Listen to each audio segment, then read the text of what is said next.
अथ द्वितीयस्कन्धः प्रथमोऽध्यायः। ऋषय ऊचुः आश्चर्यकरम् एतत्ते वचनं गर्भहेतुकं सन्देहो अत्र समुत्पन्नः सर्वेषां नः तपस्विनां माता व्यासस्य मेधाविन् नाम्ना सत्यवती च विवाहिता पुरा ज्ञाता राज्ञा शन्तनुना यता तस्याः पुत्रं कथं व्यासः सती स्वभवने स्थिता ईदृशी सा कथं राज्ञा पुनः शन्तनुना वृता तस्यां पुत्रौ उभौ जातौ तत्त्वं कथय सुव्रत विस्तरेण महाभाग कथां परमपावनीम् उत्पत्तिं वद व्यासस्य सत्यवत्याः तथा पुनः श्रोतुकामाः पुनः सर्वे ऋषयः संश्रितव्रताः। सूत उवाच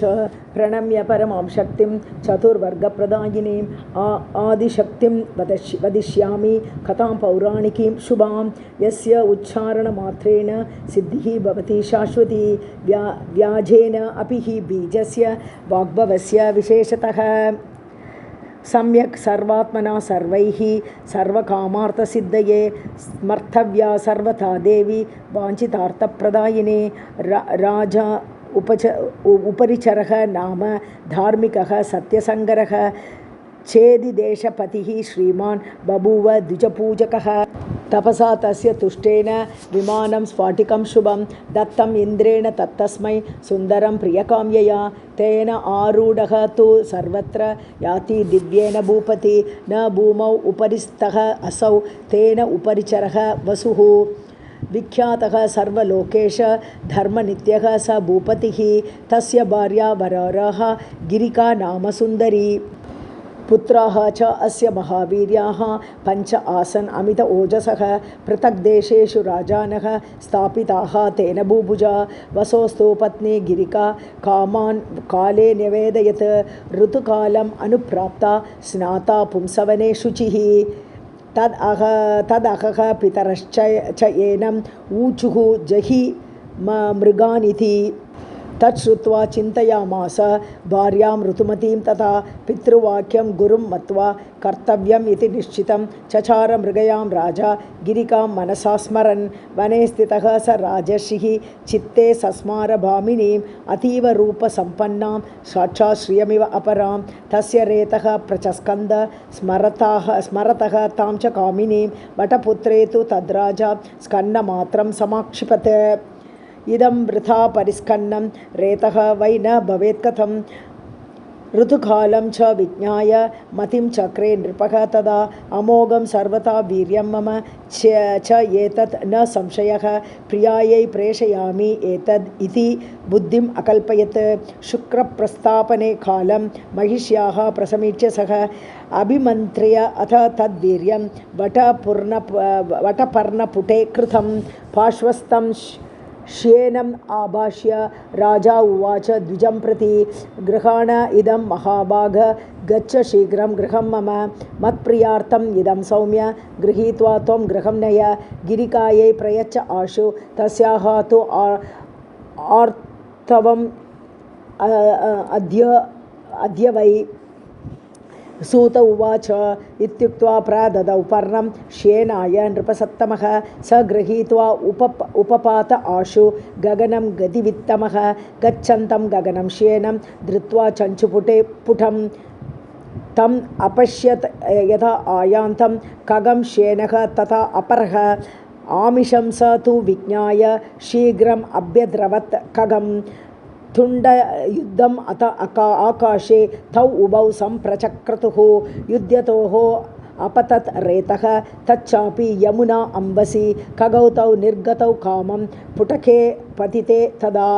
एतस्मिन् समये काचित् अद्रिका नाम च अप्सराः ब्राह्मणं सम् अनुप्राप्तं वन्दनतत्परं कुर्वन्ती जलकेलिं सा जले मग्ना चचार सा जग्राह चरणं नारी द्विजस्य वरवर्णिनी प्राणायामपरः सो अथ दृष्ट्वा तां कामचारिणीं शशाप भव मत्सी त्वं ध्यानविघ्नकरी यतः सा शप्ता विप्रमुख्येन बभूव यमुनाचरी शबरी रूपसम्पन्ना हि अद्रिका च वर अप्सराः शेनपादपरिभ्रष्टं तत् शुक्रम् अथ वासवी जग्राह तरसा अभ्येत्य सा अद्रिका मत्स्यरूपिणी अथ कालेन कियतां मत्स्यीं तां मत्स्यजीवनः सम्प्राप्ते दशमे मासि बबन्ध तां मनोरमाम् उदरं विददार आशु स तस्याः मत्स्यजीवनः युग्मं विनिसृतं तस्मात् उदारान् मानुष आकृति बालः कुमारः सुभगः तथा कन्या शुभानना दृष्ट्वा आश्चर्यम् इदं सः अथ विस्मयं परमं गतः राज्ञे निवेदयामास पुत्रौ द्वौ तु जशा उद्भवौ राजापि विस्मयाविष्टः सुतं जग्राह तं शुभं स मत्स्यः नाम राजा असौ धार्मिकः सत्यसङ्गरः वसुपुत्रः महातेजाः पित्रातुल्यपराक्रमः कालिका वसुना दत्ता तरसा जलजीवने नाम्ना काली इति विख्याता तथा मत्स्य उदरी इति च मत्स्यगन्धी इति नाम्ना वै गुणेन सम अजायत विवर्धमाना दाशस्य गृहे सा वासवी शुभा ऋषय ऊचुः अद्रिका मुनिना शप्ता मत्सी जाता वर अप्सराः विदारिता च दाशेन मृता च भक्षिता पुनः किं बभूव पुनः तस्याः अप्सरायाः वदस्व तत्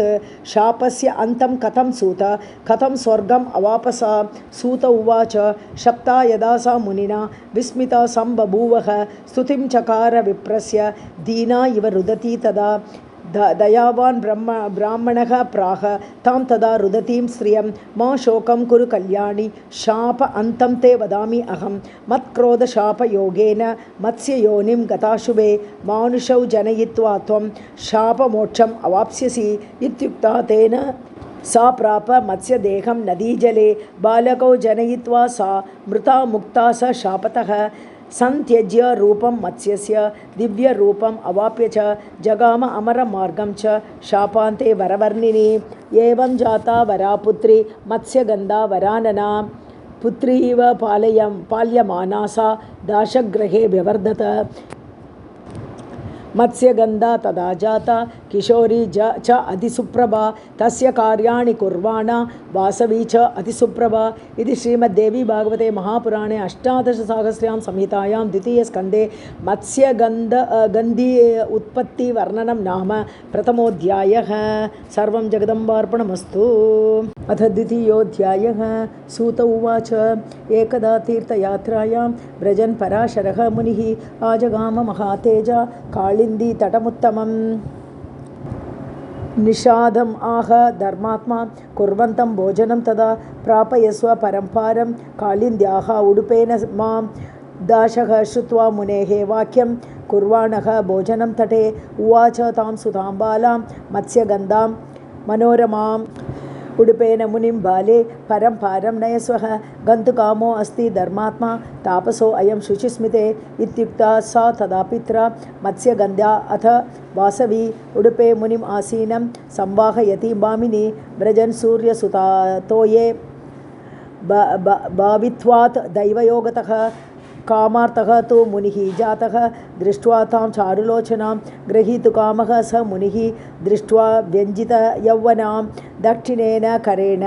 येनाम् अस्पृशत् दक्षिणे करे तम् उवाच असित अपाङ्गी स्मितपूर्वम् इदं वचः कुलस्य सदृशं वः किं श्रुतस्य तपसश्च किं त्वं वै वसिष्ठदायादः कुलशीलसमन्वितः किं चिकीर्षसि धर्मज्ञ मन्मथेन प्रपीडितः दुर्लभं मानुषं जन्म भुवि ब्राह्मणसत्तम तत्रापि दुर्लभं मन्ये ब्राह्मणत्वं विशेषतः कुलेन शीलेन तथा श्रुतेन द्विजयतमः त्वं किल धर्मविच्च अनार्यभावं कथमागतो असि विप्रेद्रमां वीक्ष्य च मीनगन्धां तदीये शरीरे द्विज अमोघबुद्धे शुभं किं सम् आलोक्य पाणिं गृहीतुं समीपं समायासि कामातुरः त्वं कथं न अभिजानासि धर्मं स्वकीयम् अहो मन्दबुद्धिः द्विजोऽयं गृहीष्यत्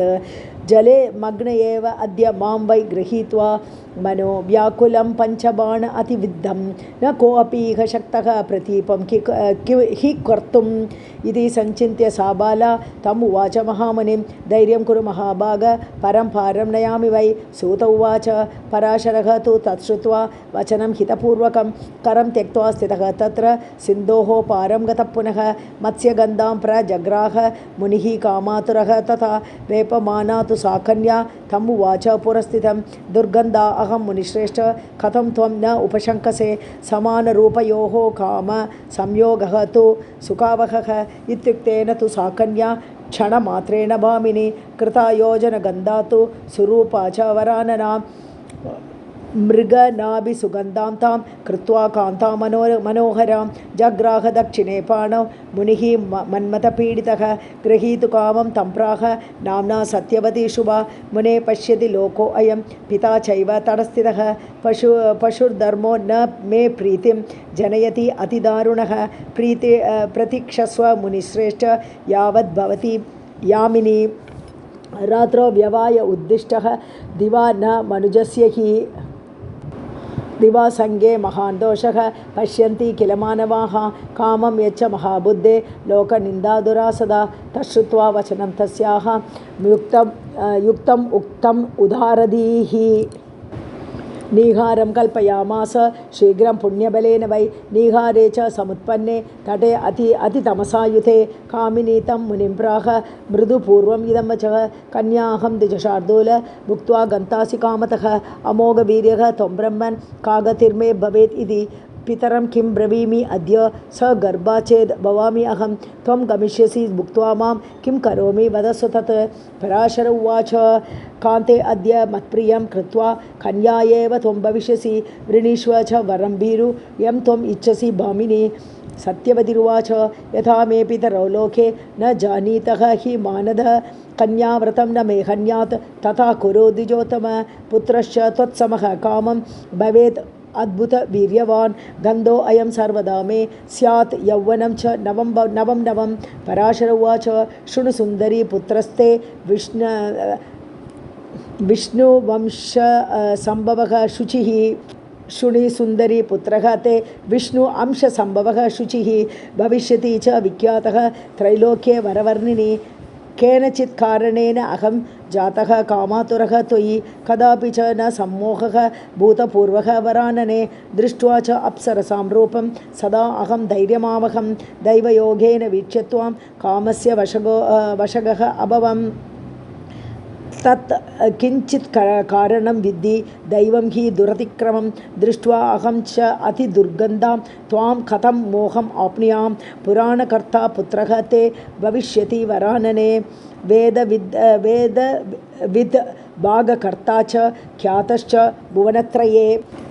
सूत उवाच इत्युक्त्वा तां वशं यातां भुक्त्वा स मुनिसत्तमः जगाम तरसा स्नात्वा कालिन्दी सलिले मुनिः सापि सत्यवती जाता सद्यः गर्भवती सती सुषुवे यमुनाद्वीपे पुत्रं काममिव अपरं जातमात्रस्तु तेजस्वी ताम् उवाच स्वमातरं तपसि एव मनः कृत्वा विविशे च अतिवीर्यवान् गच्छ मातः यथा कामं गच्छामि अहम् अतः परम्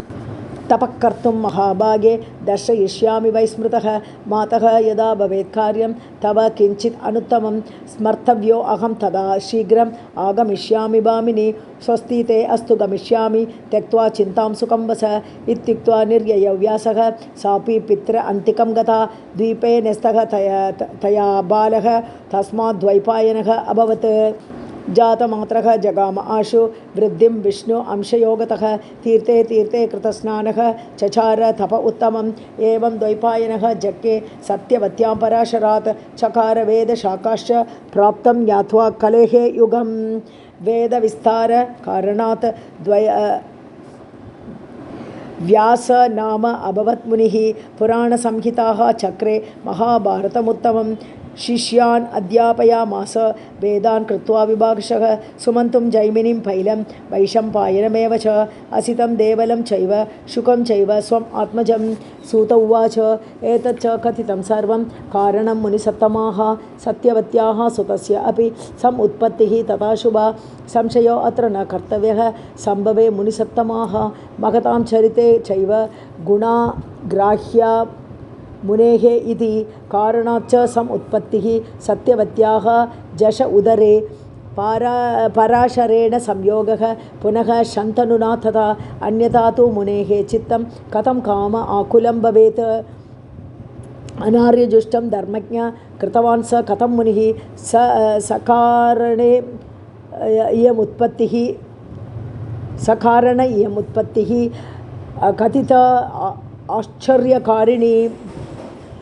कथिता आश्चर्यकारिणी श्रुत्वा पापाच्च निर्मुक्तः नरः भवति सर्वथा य एतत् शुभम् आख्यानं शृणोति श्रुतिमान् नरः न दुर्गतिम् अवाप्नोति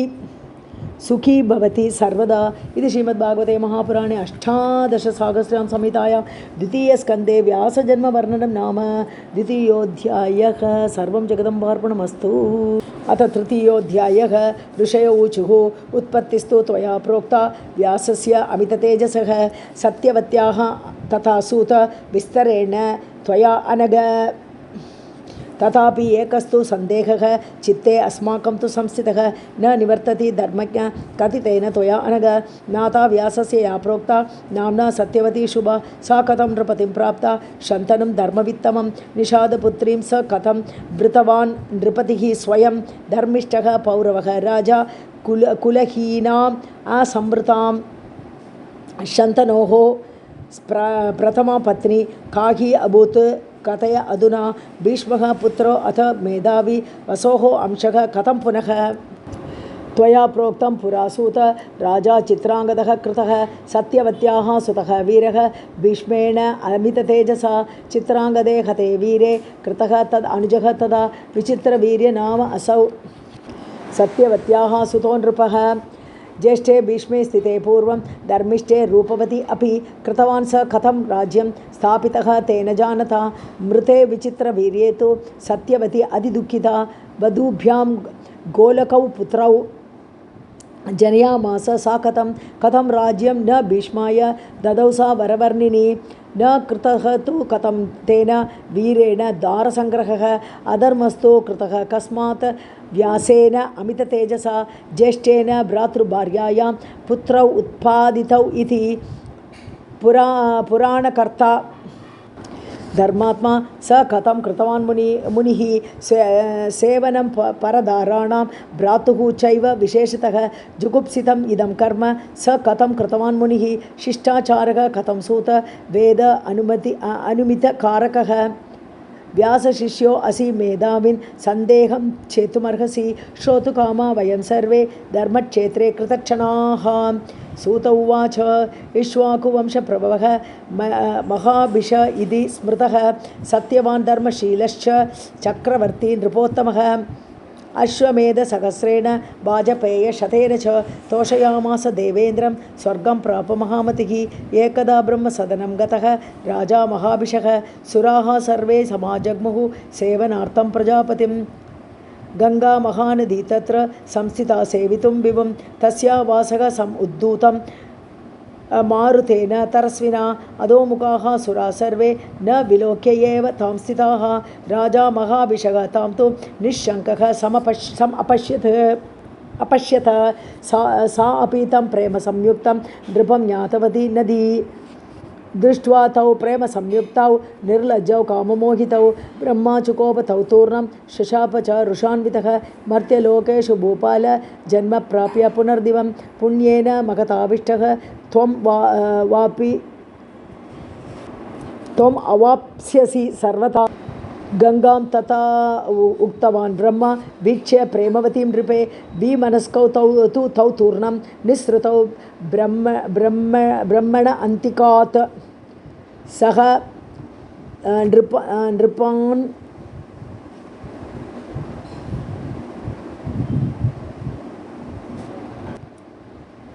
सः नृपान् चिन्तयित्वा अथ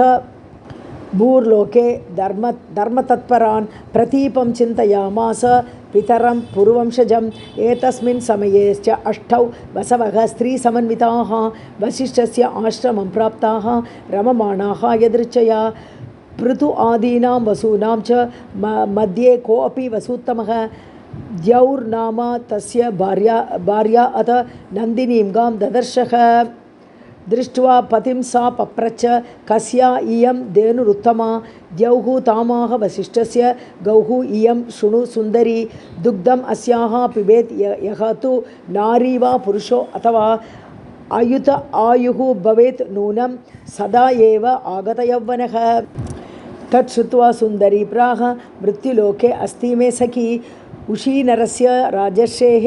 पुत्री परमशोभना तस्या हेतोः महाभाग स वत्सां गां पयस्विनीम् आनयस्व आश्रमं श्रेष्ठं नन्दिनीं कामदां शुभां यावदस्याः पयपीत्वा सखी मम सदैव हि मानुषेषु भवेतेका जरारोगविवर्जिता तच्छ्रुत्वा वचनं तस्याः द्यौः जहार च नन्दिनीम्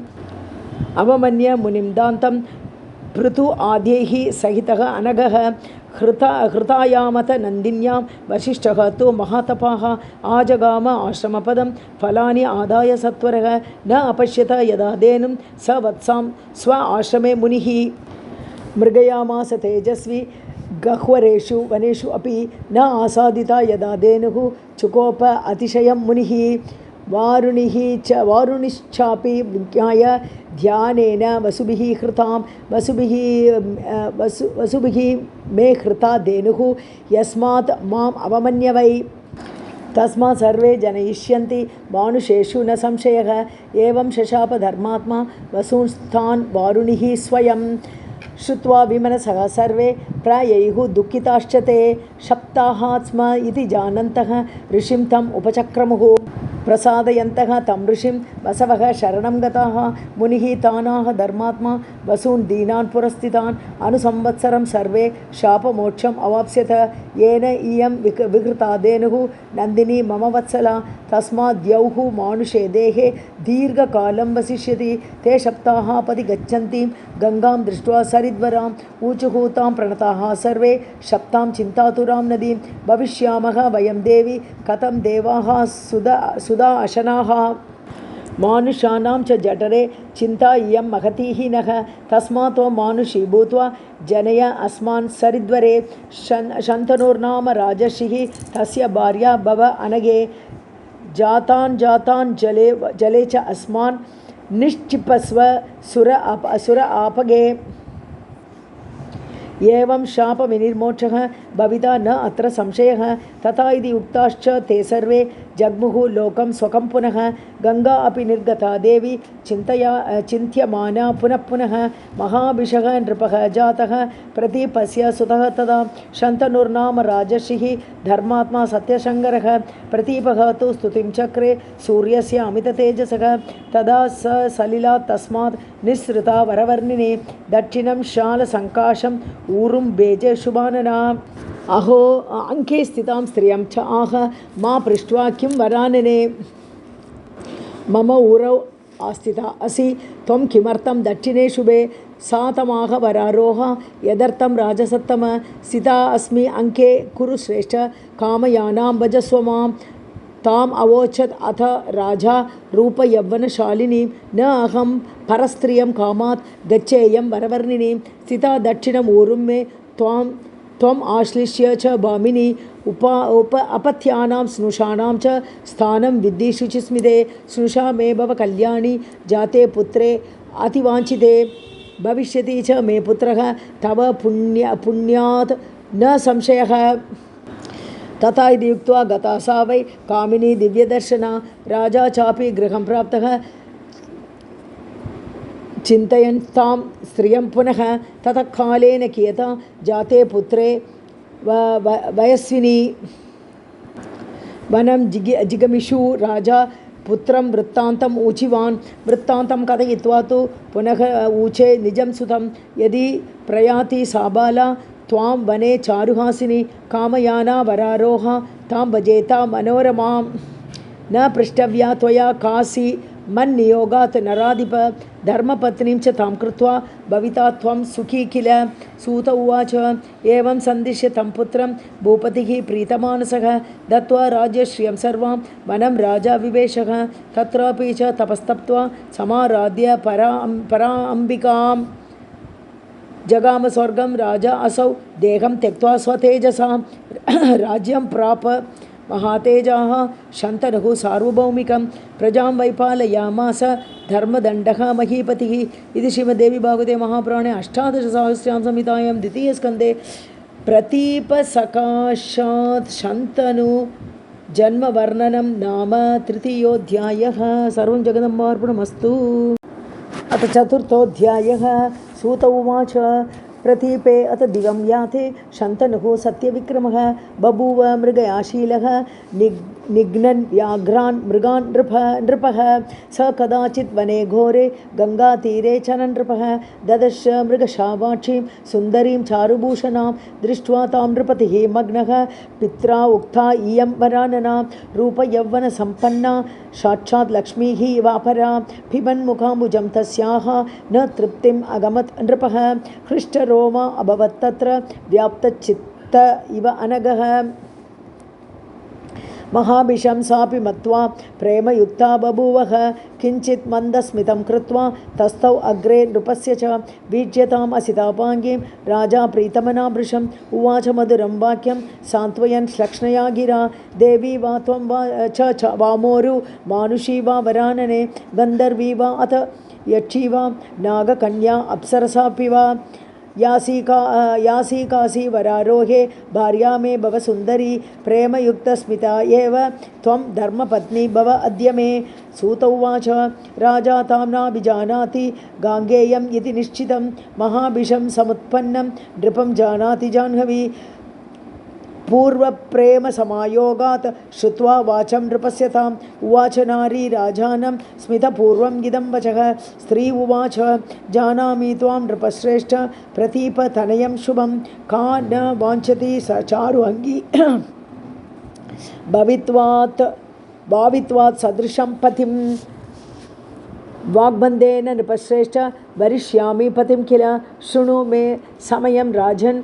वृणोमि त्वां नृपोत्तम यच्च कुर्याम् अहं कार्यं शुभं वा यदि वा अशुभं न निषेध्या त्वया राजन् न वक्तव्यं तथा अप्रियं यदा च त्वं नृपश्रेष्ठ न करिष्यसि मे वचः तदा मुक्त्वा गमिष्यामि यथा इष्टदेशं मारिष।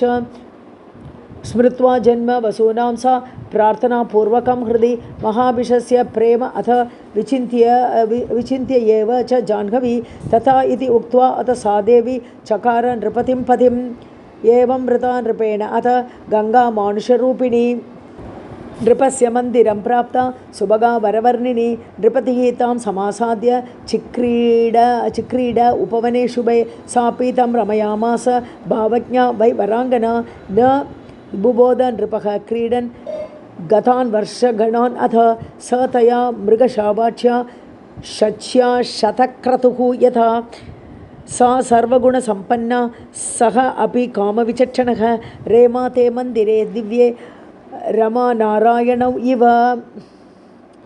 एवं गच्छति काले सा ददार नृपतेः तदा गर्भं गङ्गा वसुपुत्रं सुषुवे चारुलोचना जातमात्रं सुतं वारि चिक्षेप एवं द्वितीयके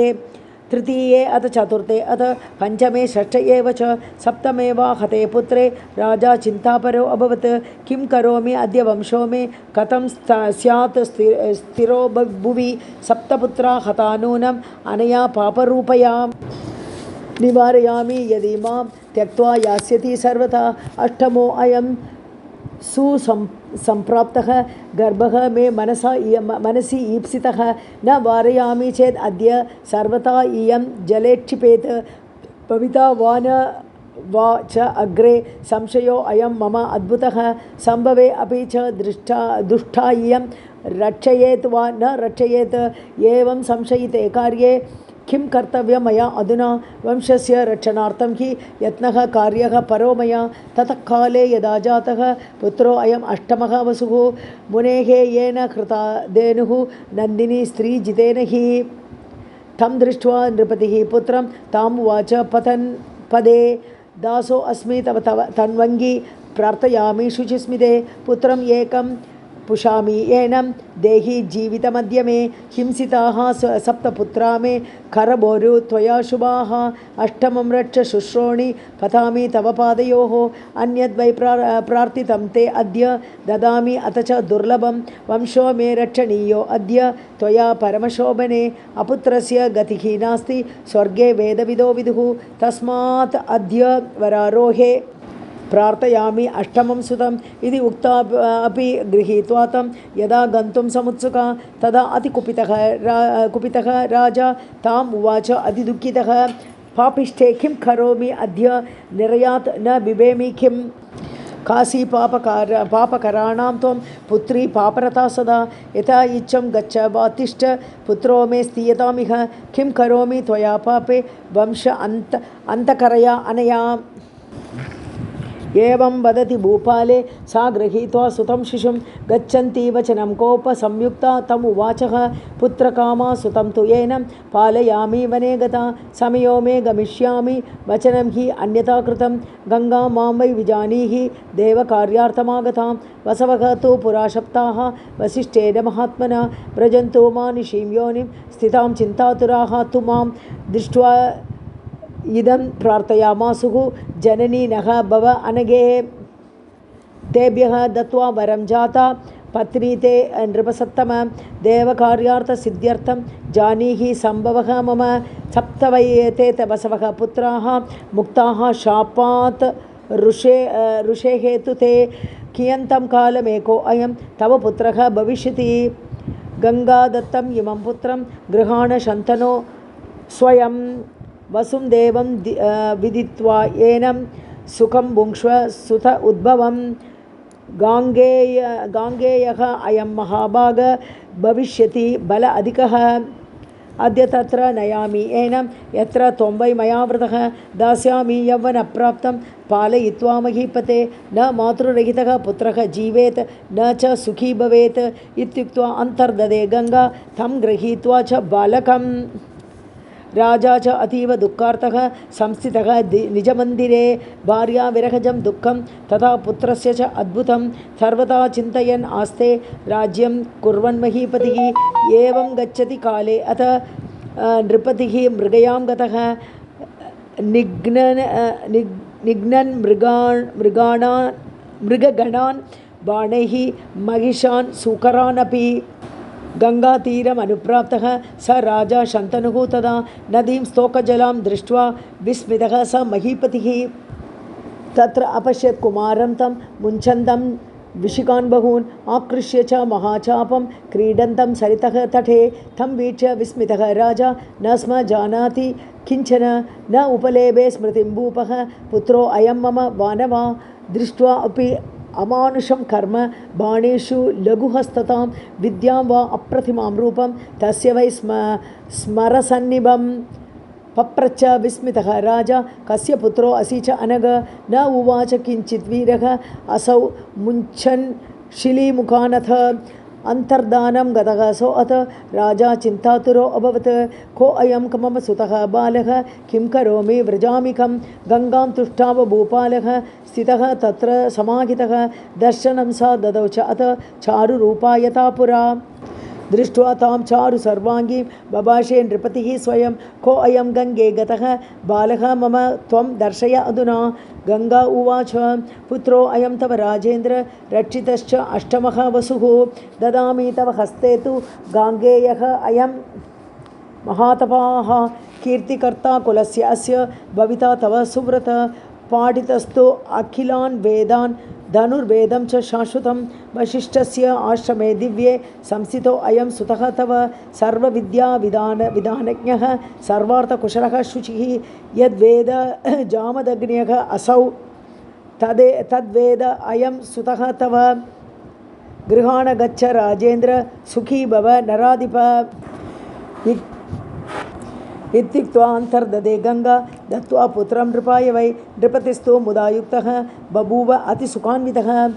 समालिङ्ग्य सुतं राजा सम् आघ्राय च मस्तकं सम् आरोप्य रथे पुत्रं स्वपुरं च प्रचक्रमे गत्वा गजाह्वयं राजा चकार उत्सवम् उत्तमं दैवज्ञं च समाहूय पप्रच्छ च शुभं दिनं समाहृत्य प्रजाः सर्वाः सचिवान् सर्वशः शुभान् यव्वराज्ये अथ गाङ्गेयं स्थापयामास पार्थिवः कृत्वा तं युवराजानं पुत्रं सर्वगुणान्वितं सुखम् आस स धर्मात्मा न सस्मार च जाह्नवीं सूत उवाच एतद्वः कथितं सर्वं कारणं वसुशापजं गाङ्गेयस्य तथा उत्पत्तिं जाह्नव्याः सम्भवं तथा गङ्गा अवतरणं पुण्यं वसूनां सम्भवं तथा यः शृणोति नरः पापात् मुच्यते न अत्र संशयः पुण्यं पवित्रम् आख्यानं कथितं मुनिसत्तमाः यथा मया श्रुतं व्यासात् पुराणं वेदसंहितं श्रीमद्भागवतं पुण्यं नाना आख्यानकथा अन्वितं द्वैपायन मुख उद्भूतं पञ्चलक्षणसंयुतं शृण्वतां सर्वपापघ्नं शुभदं सुखदं तथा इतिहासम् इमं पुण्यं कीर्तितं मुनिसत्तमाः इति श्रीमद्भागवते महापुराणे अष्टादशसहस्रसंहितायां द्वितीयस्कन्धे देवव्रत उत्पत्तिवर्णनं नाम चतुर्थोऽध्यायः। सर्वं जगदम्बार्पणमस्तु। अथ पञ्चमोऽध्यायः। ऋषय ऊचुः वसूनां सम्भवः सूत कथितः शापकारणात् गाङ्गेयस्य तथा उत्पत्तिः कथिता लोमहर्षणे माता व्यासस्य धर्मज्ञ नाम्ना सत्यवती सती कथं शन्तनुना प्राप्ता भार्या गन्धवती शुभा तन्मम आचक्ष्व विस्तारं दशपुत्री कथं वृथा राज्ञा धर्मवरिष्ठेन संशयं चिन्ति सुव्रत सूत उवाच शन्तनुर्नाम राजर्षिः मृगया निरतः सदा वनं जगाम निघ्नन् वै मृगांश्च महिषान् रुरोन् चत्वारि एव तु वर्षाणि पुत्रेण सह भूपतिः रममाणः सुखं प्राप कुमारेण यथाहरः एकदा विक्षिपन् बाणान् विनिघ्नन् खड्गसूकरान् स कदाचित् वनं प्राप्तः कालिन्दीं सरितां वरां महीपतिः अनिद्देश्यम् आजिघ्रत् गन्धमुत्तमं तस्य प्रभवम् अन्विच्छन् सञ्चचार वनं तदा न मन्दारस्य गन्धोऽयं मृगनाभिमदस्य न चम्पकस्य न मालत्या न केतक्या मनोहरः न च अनुभूतपूर्वोऽयं भाति गन्धवहः शुभः कुतोऽयम् इति वायुर्वै मम घ्राणविमोहनः इति सञ्चिन्त्यमानः असौ बभ्राम वनमण्डलं मोहितः गन्धलोभेन शन्तनुः पवनानुगः स ददर्श नदीतीरे संस्थितां चारुदर्शनां शृङ्गाररहितां कान्तां सुस्थितां मलिन अम्बरां दृष्ट्वा ताम् असितापाङ्गीं विस्मितः स महीपतिः अस्या देहस्य गन्धः अयम् इति सञ्जातनिश्चयः तदद्भुतं रूपमतीव सुन्दरं तथैव गन्ध अखिललोकसम्मतः वयश्च तादृग्नवयौवनं शुभं दृष्ट्वा एव राजा किल विस्मितो अभवत् कायियं कुतो वासम् उपागता अधुना देवाङ्गना वा किमु मानुषी वा गन्धर्वपुत्री किल नागकन्या जाने कथं गन्धवतीं तु कामिनीं सञ्चित्य च एवं मनसा नृपो असौ न विनिश्चयं प्राप यदा ततः स्वयं गङ्गां स्मरन् कामवशं गतो अथ पप्रच्छ कान्तां तटः संस्थितां च का असि प्रिये कस्य सुता असि कस्मात् इह स्थिता त्वं विजने वरोरो एकाकिनी किं वद चारुनेत्रे विवाहिता वा न विवाहितासि सञ्जातकामः अहम् अराळनेत्रे त्वां वीक्ष्य कान्तां च मनोरमां च ब्रूहि प्रियेया असि चिकीर्षसि त्वं किं चेति सर्वं मम विस्तरेण इत्येवमुक्ता सुदती नृपेण प्रोवाच तं सस्मितम् अम्बुजेक्षणा दाशस्य पुत्रीं त्वम् अवेहि राजन् कन्यां पितुः शासनसंस्थितां च तरीम् इमां धर्मनिमित्तमेव संवाहयामि इह जले नृपेन्द्र पिता गृहे मे अद्य गतः अस्ति कामं सत्यं ब्रवीमि अर्थपते तव अग्रे इत्येवमुक्त्वा विररामबाला कामातुरः तां नृपतिः बभाषे कुरु प्रवीरं कुरु मां पतिं त्वं वृथा न गच्छेत् ननु यौवनं ते न च अस्ति पत्नी मम वै द्वितीया त्वं धर्मपत्नी भव मे मृगाक्षी दासो अस्मि ते अहं वशगः सदैव मनोभवः तापयति प्रिये माम् गदा प्रिया मां परिहृत्य कान्ता न अन्यावृताहं विदुरो अस्मि कान्ते त्वां वीक्ष्य सर्व अतिरम्यां मनो हि जातं विवशं मदीयं श्रुत्वा अमृत आस्वादरसं नृपस्य वचो अतिरम्यं खलु दाशकन्या उवाच तं सात्विकभावयुक्ता कृत्वा अतिधैर्घ्यं नृपतिं सुगन्धा यद् आत्तराजन्मयि तथा एव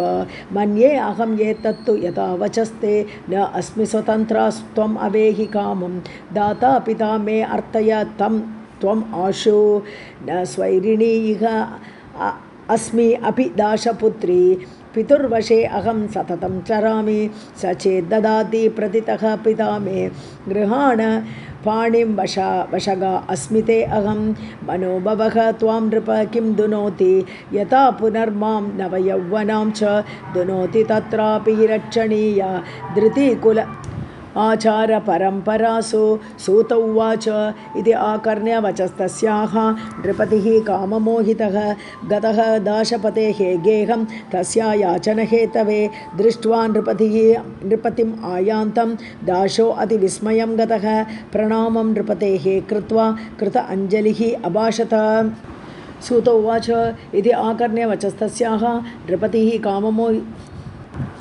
दाश उवाच दासो अस्मि तव भूपाल कृतार्थो अहं तव आगमे आज्ञां देहि महाराज यदर्थम् इह च आगमः राजोवाच धर्मपत्नीं करिष्यामि सुतां येतां तव अनग त्वया चेत् दीयते मह्यं सत्यमेतद् ब्रवीमि ते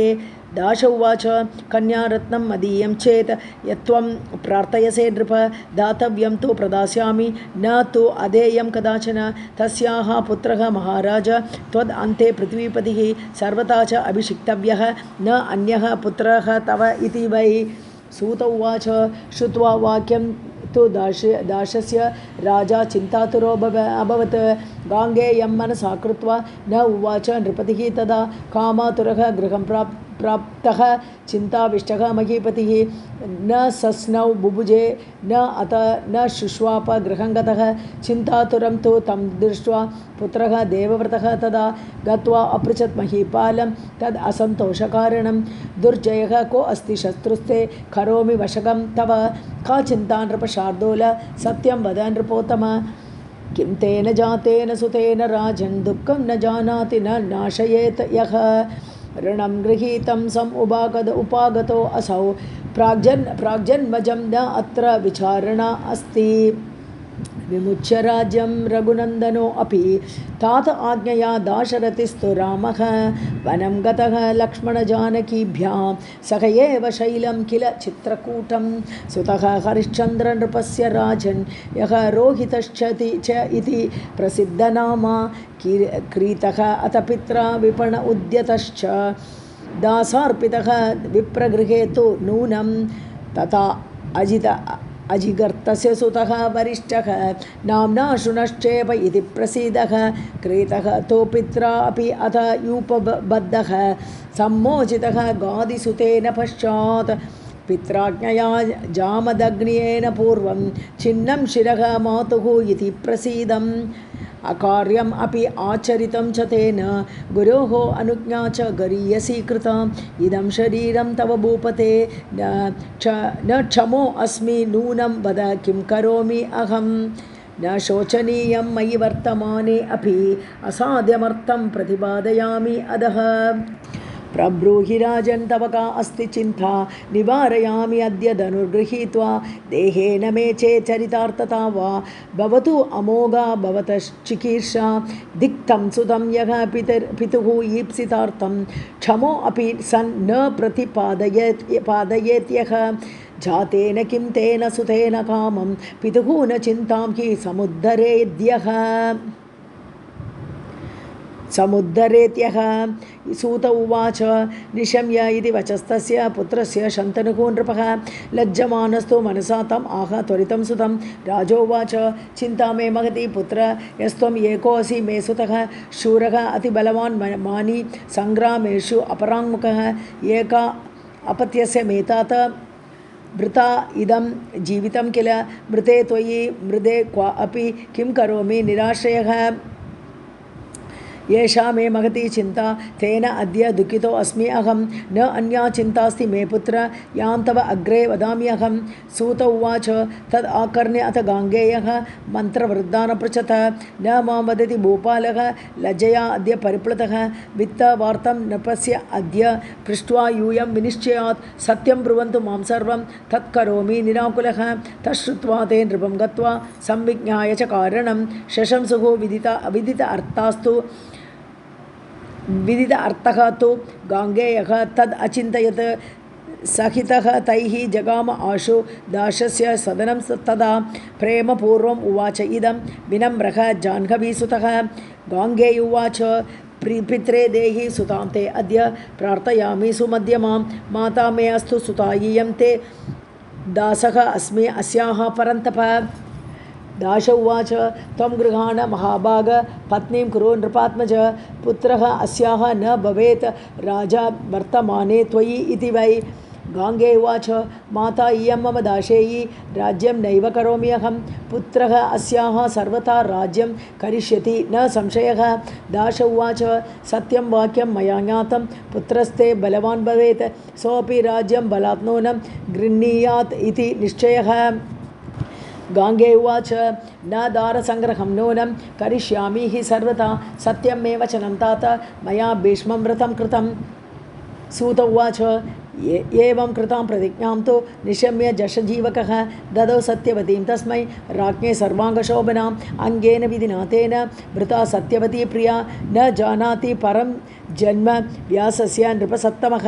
इति श्रीमद्देवी भागवते महापुराणे अष्टादशसहस्रां संहितायां द्वितीयस्कन्धे देवव्रतप्रतिज्ञावर्णनं नाम पञ्चमोऽध्यायः सर्वं जगदम्बार्पणमस्तु। अथ षष्ठोऽध्यायः सूत उवाच एवं सत्यवती तेन वृता शन्तनुना किल द्वौ पुत्रौ च तया जातौ मृतौ कालवशादपि व्यासवीर्यस्तु सञ्जातः धृतराष्ट्रः अन्धः एव च मुनिं दृष्ट्वा अथ कामिन्या नेत्रसम्मीलने कृते श्वेतरूपा यतः जाता दृष्ट्वा व्यासं नृपात्मजा व्यासकोपात् समुत्पन्नः पाण्डुः तेन न संशयः सन्तोषितस्तया व्यासः दास्या कामकलाविधा विदुरः तु समुत्पन्नः धर्मांशः सत्यवाक्शुचिः राज्ये संस्थापितः पाण्डुः कनीयान् अपि मन्त्रिभिः अन्धत्वात् धृतराष्ट्रः असौ न अधिकारे नियोजितः भीष्मस्य अनुमते राज्यं प्राप्तः पाण्डुः महाबलः विदुरो अपि अथ मेधावी मन्त्रकार्ये नियोजितः धृतराष्ट्रस्य द्वे भार्ये गान्धारी सौबली स्मृता द्वितीया च तथा वैश्या गार्हस्थ्येषु प्रतिष्ठिता पाण्डोः अपि तथा पत्न्यौ द्वे प्रोक्ते वेदवादिभिः शौरसेनी तथा कुन्ती माद्री च मद्रदेशजा गान्धारी शिशुवे पुत्रशतं परमशोभनं वैश्यापि एकं सुतं कान्तं युयुत्सुं शिशुवे प्रियं कुन्ती तु प्रथमं कन्या सूर्यात् कर्णं मनोहरं शिशुवे पितृगेहस्था पश्चात् पाण्डुपरिग्रहः ऋषय ऊचुः किम् एतत् सूत चित्रं त्वं भाषसे मुनिसत्तम जनितश्च सुतः पूर्वं पाण्डुना सा विवाहिता सूर्यात् कर्णः कथं जातः कन्यायां वदविस्तरात् कन्या कथं पुनर्जाता पाण्डुना सा विवाहिता सूत उवाच शूरसेन सुता कुन्ती बालभावे यथा द्विजाः कुन्तिभोजेन राज्ञा तो प्रार्थिता कन्यका शुभा कुन्तिभोजेन सा बाला पुत्री तो परिकल्पिता सेवनार्थं तो दीप्तस्य विहिता चारुहासिनी दुर्वासाः तु मुनिः प्राप्तश्च चातुर्मास्ये स्थितो द्विजः परिचर्या कृता कुन्त्या मुनिः तोषं जगामः ददौ मन्त्रं शुभं तस्य येन आहूतसुरस्वयं सम आयाति तथा कामं पूरयिष्यति वाञ्छितं गते मुनौ ततः कुन्ती निश्चयार्थं गृहे स्थिता चिन्तयामास मनसा कं सुरं सम अचिन्तये अदितश्च तदा भानुः तया दृष्टः दिवाकरः उदितश्च तदा भानुः तया दृष्टः दिवाकरः मन्त्र उच्चारं तया कृत्वा च आहूतः तिग्मगुः तदा मण्डलात् मानुषं रूपं कृत्वा सर्व अतिपेशलम् अवातरत् तदा आकाशात् समीपे तत्र मन्दिरे दृष्ट्वा देवं सम आयान्तं कुन्ती भानुं सुविस्मिता वेपमाना रजोदोषं प्राप्तात् सद्यः तु भामिनी कृत अञ्जलिः स्थिता सूर्यं बभाषे चारुलोचना सुप्रीता दर्शनेन अद्य गच्छ त्वं निजमण्डलम्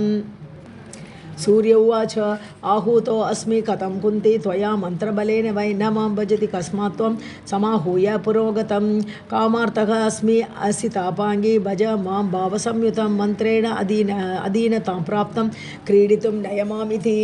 कुन्ती उवाच कन्या अस्मि अहं तु धर्मज्ञ सर्वसाक्षिन् नमामि अहं तवापि अहं न दुर्वाच्य कुलकन्या अस्मि सुव्रत सूर्य उवाच लज्जा मे महती च अद्य यदि गच्छामि अहं व्रता वाच्यतां सर्वदेवानां यास्यामि अत्र न संशयः शप्स्यामि तं द्विजं च अद्य येन मन्त्रः समर्पितः त्वां चापि सुभृशं कुन्ती नो चेत् मां त्वं भजिष्यसि कन्याधर्मः स्थितः ते स्यात् न ज्ञास्यन्ति जनाः किल मत्समः तु तथा पुत्रः भविता ते वरानने इत्युक्त्वा तरणिः कुन्तीं तन्मनस्कां सुलज्जितां भुक्त्वा जगाम देवेशः वरं दत्त्वा अतिवाञ्छितं गर्भं ददार शुश्रोणि सुगुप्ते मन्दिरे स्थिता दात्री वेद प्रिया च एका न माता न जनः तथा कुक्तः सद्मनि पुत्रः तु जातश्च अतिमनोहरः कवचेन अतिरम्येण कुण्डलाभ्यां समन्वितः द्वितीय इव सूर्यस्तु कुमार इव च अपरः करे कृत्वा अथ दात्रेयी ताम् उवाच सुलज्जितां कां चिन्तां करबोरु त्वम् आदत्से अद्य स्थिताम् अस्मि अहं मञ्जूषायां सुतं कुन्ती मुञ्चन्ती वाक्यमब्रवीत् किं करोमि सुत आर्ता अहं त्यजे त्वां प्राणवल्लभं मन्दभाग्या त्यजामि त्वां सर्वलक्षणसंयुतं पातु त्वां सगुणा गुणा भागवती सर्वेश्वरी च अम्बिका स्तन्यं सैव ददातु विश्वजननी कात्यायिनी कामदा द्रक्षे अहं मुखपङ्कजं सुललितं प्राणप्रियार्हं कदा त्यक्त्वा त्वां विजने वने रविसुतं दृष्टाय स्था स्वैरिणी पूर्वस्मिन्नपि जन्मनि त्रिजगतां माता न च आराधिता न ध्यातं पदपङ्कजं सुखकरं देव्याः शिवायाः चिरं तेन अहं सुत दुर्भागा अस्मि सततं त्यक्त्वा पुनः त्वां वने तप्स्यामि प्रियपातकं स्मृतवती बुद्ध्या कृतं यस्तु यत्स्वयं बुद्ध्या कृतं यत् स्वयं सूत उवाच इत्युक्त्वा तं स्तुतं कुन्ती मञ्जूषायां धृतं किल दात्रीहस्ते ददौ भीता जनदर्शनतः तथा स्नात्वा त्रस्ता तदा कुन्ती पितृवेश्मनि उवास सा मञ्जूषा वहमाना च प्राप्ता हि अधिरथेन वै राधासूतस्य भार्या वै तया असौ प्रार्थितः सुतः कर्णः अभूत बलवान् वीरः पालितः सूतसद्मनि कुन्ती विवाहिता कन्या पाण्डुनासा स्वयंवरे माद्री चैव अपरा भार्या मद्रराजसुता शुभा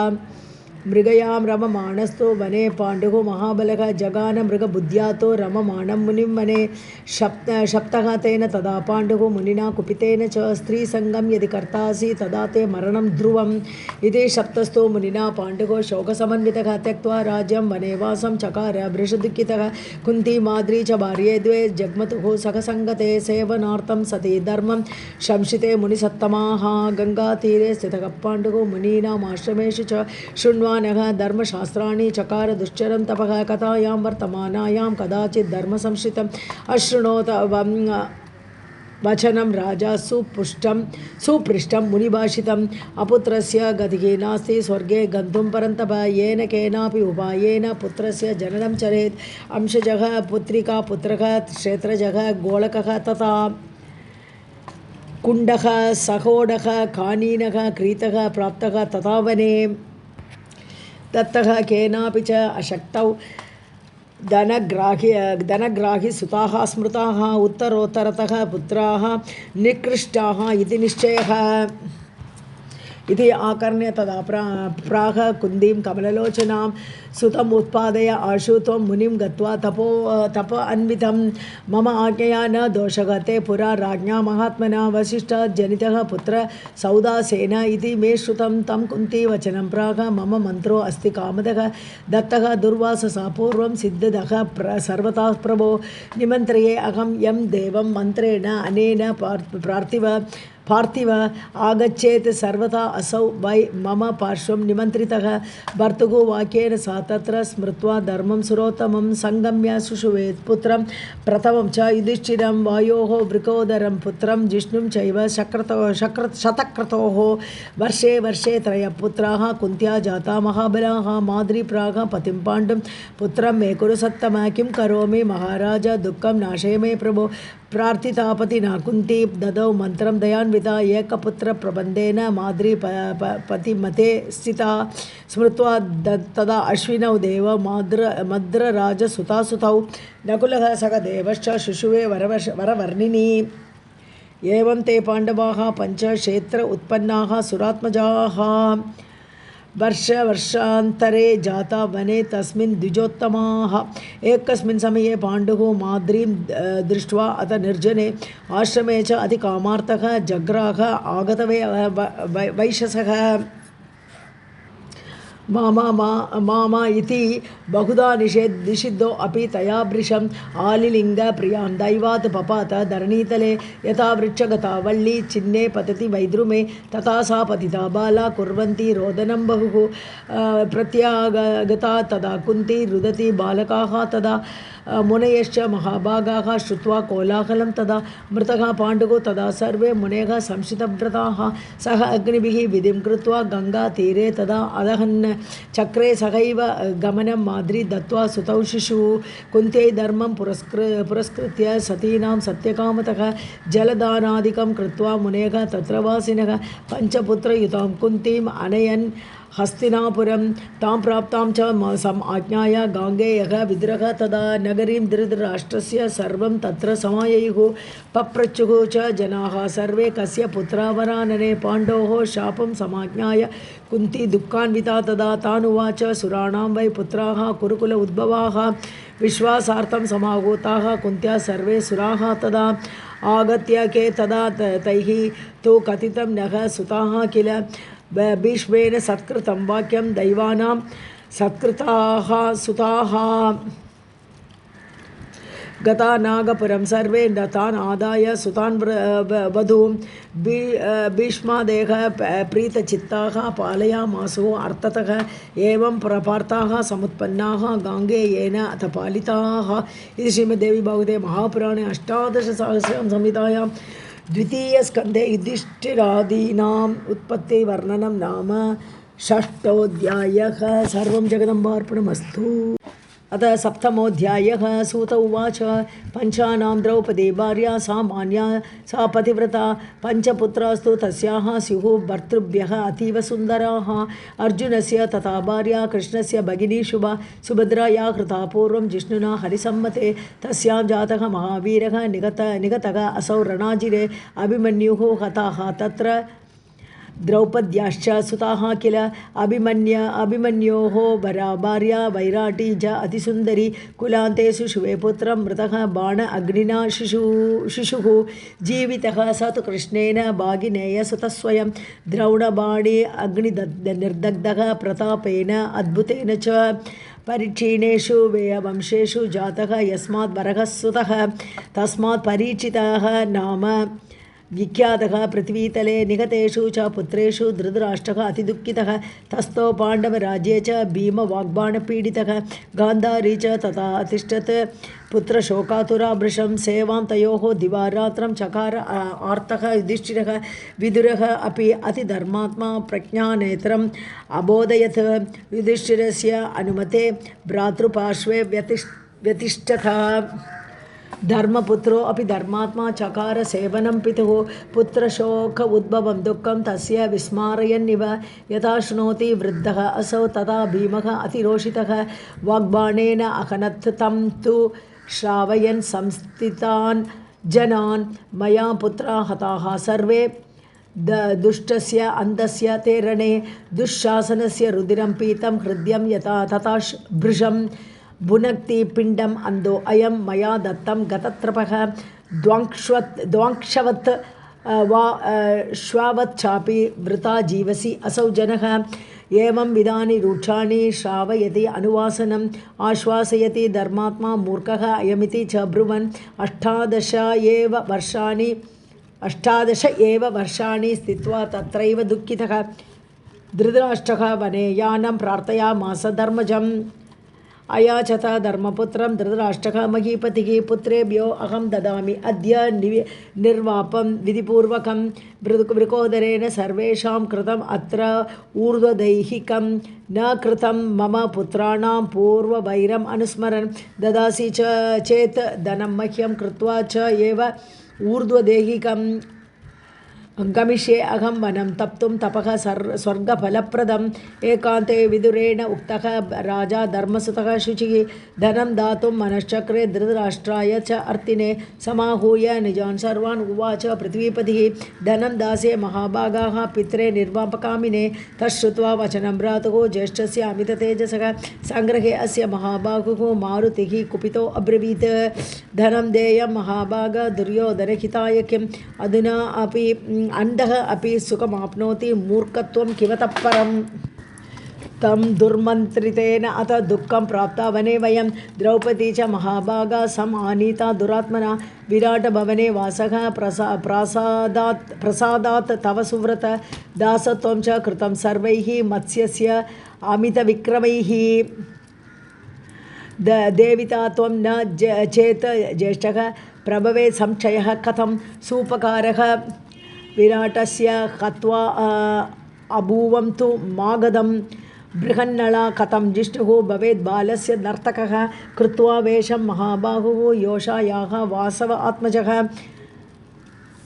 गाण्डीव शोभितौ हस्तौ कृतौ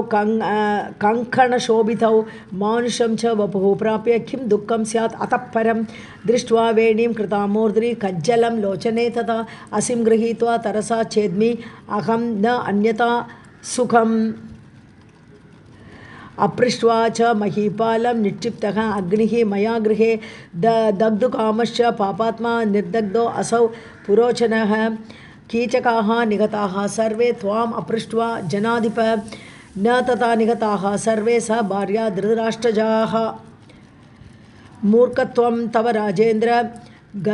गान्धर्वेभ्यश्च मोचिताः दुर्योधनादयः कामं शत्रवः निगडीकृताः दुर्योधनहिताय अद्य धनं दातुं त्वम् इच्छसि न अहं ददे महीपाल सर्वथा प्रेरितः त्वया इत्युक्त्वा निर्गते भीमे त्रिभिः परिवृतो नृपः ददौ वित्तं सुबहुलं धृतराष्ट्राय धर्मजः कारयामास विद्वत् पुत्राणां च ऊर्ध्वदैहिकं ददौ धनानि विप्रेभ्यः धृतराष्ट्रः अम्बिकासुतः कृत्वा ऊर्ध्वदैहिकं सर्वं गान्धारी सहितः नृपः प्रविवेश वनं तूर्णं कुन्त्या च विदुरेण च सञ्जयेन परिज्ञातः निर्गतो असौ महामतिः पुत्रैः निवार्यमाणापि शूरसेन सुतागता विलम्पन् भीमसेनः अपि तथा अन्ये चापि कौरवाः गङ्गातीरात् परावृत्य यैः सर्वे गजाह्वयं ते गत्वा जाह्नवीतीरे शतयूप आश्रमं शुभं कृत्वा तृणैः कुटीं तत्र तपस्तेपुः समाहिताः गतानि अब्दानि षट्तेषां यदा याता हि तापसाः युधिष्ठिरस्तु विरहात् अनुजान् इदम् अब्रवीत् स्वप्ने दृष्टा मया कुन्ती दुर्बला वनसंस्थिता मनो मे जायते द्रष्टुं मातरं पितरौ तथा विदुरं च महात्मानं सञ्जयं च महामतिं रोचते यदि वः सर्वान् व्रजाम इति मे मतिः ततस्ते भ्रातरः सर्वे सुभद्रा द्रौपदी तथा वैराटी च महाभागा तथा नागरिकः जनः प्राप्ताः सर्वजनैः सार्धं पाण्डवाः दर्शनोत्सुकाः शतयूप आश्रमं प्राप्य ददृशुः सर्व एव ते विदुरः न यदा दृष्टः धर्मः तं पृष्टवान् तदा क्व आस्ते च विदुरः धीमान् तम् उवाच अम्बिकासुतः विरक्तः चरते क्षत्ता निरीखः निष्परिग्रहः कुतः अपि एकान्तसम्भासि ध्यायते अन्तः सनातनं गंगां गच्छन् द्वितीये अन्हिः वने राजा युधिष्ठिरः ददर्श विदुरं क्षामं तपसा संश्रितव्रतं दृष्ट्वा उवाच महीपालः वन्दे अहं त्वां युधिष्ठिरः तस्थौ श्रुत्वा च विदुरः स्थाणुभूत इव अनगः क्षणेन विदुरस्य आस्यात् निःसृतं तेज अद्भुतं लीनं युधिष्ठिरस्य आस्ये धर्म अंशत्वात् परस्परं क्षत्ता जहौ तदा प्राणान् शुशोच अतियुधिष्ठिरः दाहार्तं तस्य देहस्य कृतवान् उद्यमं नृपः शृण्वतस्तु तदा राज्ञः वाग् उवाच अशरीरिणि विरक्तो अयं न दाह अर्हः यथा इष्टं गच्छ भूपते श्रुत्वा ते भ्रातरः सर्वे सस्नुः गङ्गाजले अमले गत्वा निवेदयामासुः धृतराष्ट्राय विस्तरात् स्थिताः तत्र आश्रमे सर्वे पाण्डवाः नगरैः सह तत्र सत्यवती सूनुः नारदश्च समागतः मुनयः अन्ये महामानाः च आगताः धर्मनन्दनं कुन्ती प्राह तदा व्यासं संस्थितं शुभदर्शनं कृष्णकर्णः तु पुत्रो मे जातमात्रस्तु वीक्षितः मनो मे तप्यते अर्थ्यर्थं दर्शयस्व तपोधन समर्थो असि महाभाग कुरु मे वाञ्छितं प्रभो गान्धारी उवाच दुर्योधनः रणे अगच्छत् वीक्षितः न मया मुने तं दर्शय मुनिश्रेष्ठे पुत्रं मे त्वं सह अनुजं सुभद्रा उवाच अभिमन्युं महावीरं प्राणादपि अधिकं प्रियं द्रष्टुकामा अस्मि सर्वज्ञ दर्शय अद्य तपोधन सूत उवाच एवं विधानि वाक्यानि श्रुत्वा सत्यवती सुतः प्राणायामं ततः कृत्वा दद्यौ देवीं सनातनीं संध्याकाले अथ सम्प्राप्ते गंगायां मुनिसत्तमः सर्वांशः तांश्च समाहूय युधिष्ठिर पुरोगमान् तुष्टाव विश्वजननीं स्नात्वा पुण्यसरिज्जले प्रकृतिं पुरुषम् आरामां सगुणां निर्गुणां तथा देवदेवीं ब्रह्मरूपां मणिद्वीप अधिवासिनीं सर्वान् तांश्च समाहूय युधिष्ठिर पुरोगमान् तुष्टाव विश्वजननीं स्नात्वा पुण्यसरिज्जले प्रकृतिं पुरुष आरामां सगुणां निर्गुणां तथा देवदेवीं ब्रह्मरूपां मणिद्वीप अधिवासिनीं यदा न वेदा न च विष्णुः ईश्वरः न वासवः नैव जलाधिपः तथा न वित्तपः नैव यमः च पावकः तदा असि देवी त्वम् अहं नमामि तां जलं न वायुः न धरा न च अम्बरं गुणाः न तेषां च न च इन्द्रियाणि अहं मनो न बुद्धिः न च दिग्मगुः शशि तदा असि देवी त्वमहं नमामि ताम् इमं जीवलोकं समादाय चित्ते गुणैः लिङ्गकोशं च नीत्वा समाधौ स्थिता कल्पकालं नयसि आत्मतन्त्रा न कोऽपि अस्ति वेता विवेकं गतोऽसि प्रार्थयति एष मां लोकः मृतानां दर्शनं पुनः न अहं क्षमो अस्मि मातः त्वं दर्शय आशु जनान् मृतान् सूत उवाच एवं स्तुता तथा देवी माया श्रीभुवनेश्वरी स्वर्गात् आहूय सर्वान् वै दर्शयामास पार्थिवान् दृष्ट्वा कुन्ती च गान्धारी सुभद्रा च विराटजा पाण्डवाः मुमुदुः सर्वे वीक्ष्य प्रत्यागतान् स्वकान् पुनर्विसर्जिताः तेन व्यासेन अमिततेजसा स्मृत्वा देवी महामायाम् इन्द्रजालम् इव उद्यतम् तदा पृष्ट्वा ययुः सर्वे पाण्डवाः मुनयः तथा राजा नागपुरं प्राप्तः कुर्वन् व्यासकथांपति इति श्रीमद्भागवते महापुराणे अष्टादशसहस्र्यां संहितायां द्वितीयस्कन्धे पाण्डवानां कथानकं मृतानां दर्शनवर्णनं नाम सप्तमोऽध्यायः। सर्वं जगदम्बार्पणमस्तु। अथ अष्टमोऽध्यायः। सूत उवाच ततो दिने तृतीये च धृतराष्ट्रः स भूपतिः दावाग्निना वरे दग्धः स भार्यः कुन्ती संयुतः सञ्जयः तीर्थयात्रायां गतः त्यक्त्वा महीपतिं श्रुत्वा युधिष्ठिरः राजा नारदात् दुःखमवाप्तवान् शत्रिंशे अथ गते वर्षे कौरवाणां क्षयात् पुनः प्रभासे यादवाः सर्वे विप्रशापाक्षयं गताः ते पीत्वा मदिरां मत्ताः कृत्वा युद्धं परस्परं क्षयं प्राप्ताः महात्मानः पश्यतः रामकृष्णयोः देहं तत्याज रामः तु कृष्णः कमललोचनः व्याधबाणहतः शापं पालयन् भगवान् हरिः वसुदेवस्तु तच्छ्रुत्वा देहत्यागं हरेः अतः जहो प्राणान् शुचीन् कृत्वा चित्ते श्रीभुवनेश्वरीम् अर्जुनः तु ततो गत्वा प्रवासे च अतिदुःखितः संस्कारं तत्र सर्वेषां यथा योग्यं चकारः समीक्ष्य अथ हरेः देहं कृत्वा काष्ठस्य सञ्चयम् अष्टाभिः सह पत्नीभिः दाहयामास पार्थिवः देहं रामस्य रेवत्या सह दग्धा विभावसौ अर्जुनः द्वारकामेत्य पुरात् निष्क्रामयत् जनम् पुरीसा वासुदेवस्य प्लावितः उदधिना ततः अर्जुनः सर्वलोकान् वै गृहीत्वा निर्गतः तदा कृष्ण पत्न्यः तदा मार्गे चौर आबीरैः च लुण्ठिताः धनं सर्वं गृहीतं च निस्तेजश्च अर्जुनः अभवत् इन्द्रप्रस्थे समागत्य वज्रः राजा कृतः तदा अनिरुद्धसुतः नाम्ना पार्थेन अमिततेजसा व्यासाय कथितं दुःखं तेन उक्तः असौ महारथः पुनर्यदा हरिः त्वं च भविता असि महामते तदा तेजः तव अत्युग्रं भविष्यति पुनर्युगे तच्छ्रुत्वा वचनं पार्थः गत्वा नागपुरे अर्जुनः दुःखितः धर्मराजानं वृत्तान्तं सर्वम् अब्रवीत् देहत्यागं हरेः श्रुत्वा यादवानां क्षयं तथा गमनाय मतिं चक्रे राजा हिमाचलं प्रति 36 वार्षिकं राज्ये स्थापयित्वा उत्तरासुतं निर्जगाम वनं राजा द्रौपद्या भ्रातृभिः सह 36 वर्षाणि कृत्वा राज्यं गजाह्वये गत्वा हिमाचले षट्ते जहुः प्राणान् प्रतासुताः परीक्षित अभिराजर्षिः प्रजा सर्वाः सुधार्मिकः अपालयच्च राजेन्द्रः 60 वर्षाणि अतन्त्रितः बभूव मृगयाशीलः जगाम च वनमहत् विद्धं मृगं विचिन्वानः मध्याह्ने भूपतिः स्वयं तृषितश्च परिश्रान्तः क्षुतिदश्च उत्तरासुतः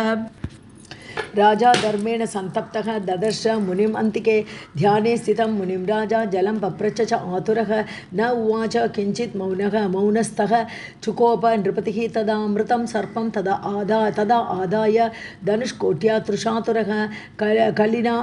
आविष्टचित्तस्तु कण्ठे तस्य निवेशयत् आरोपिते तथा सर्पे न उवाच मुनिसत्तमः न चचाल समाधिस्थः राजापि स्वगृहं गतः तस्य पुत्रः अतितेजस्वी गविजातः महातपाः महाशक्तः अथ शुश्राव क्रीडमानः वनान्तिके मित्राणि आहुश्च तत्पुत्रं पितुः कण्ठे तव अधुना लम्बितः अस्ति मृतः सर्पः केनापि इति मुनीश्वर तेषां तद्वचनं श्रुत्वा चुकोप अतिशयं तदा शशाप नृपतिं क्रुद्धः गृहीत्वा आशु करे जलं पितुः कण्ठे अद्य मे येन विनिक्षिप्तः मृत उरगः तक्षकः सप्तरात्रेण तं दशेत् पापपूरुषं मुनेः शिष्यः अथ राजानं समुत्पेत्य गृहे स्थितं